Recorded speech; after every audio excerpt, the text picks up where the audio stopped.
बसणारे गुळी बघण्याची फार इच्छा लागली. साखरेला हाड सांगते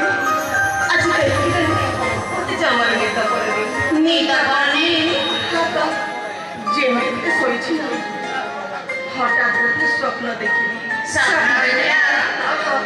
स्वप्न देखण्याबद्दल म्हणे म्हणतायची जमाल घेता साखरेला हाड आणि जेव्हा संगती की स्वप्न देखला आमको काय बनिला स्वप्न दिसे नाही नाही नाही नाही नाही नाही मुझसे स्वप्न दिसे तुम मेरे का बकरी जमाने में बनी आणि जेव्हा तमे जदी स्वप्न दिसारे ना पाइचा कोण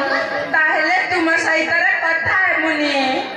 कट्टी कट्टी काटी नहीं नहीं नहीं नहीं सेमती जमार को हमी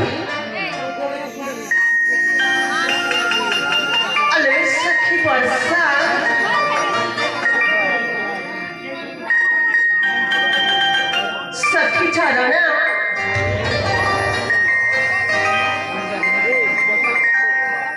अरे मेघा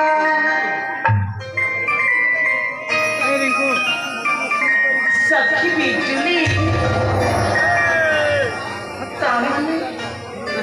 तुम्ही मैंने कहा सातर में से तो कार का आपने ना पड़ा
पलके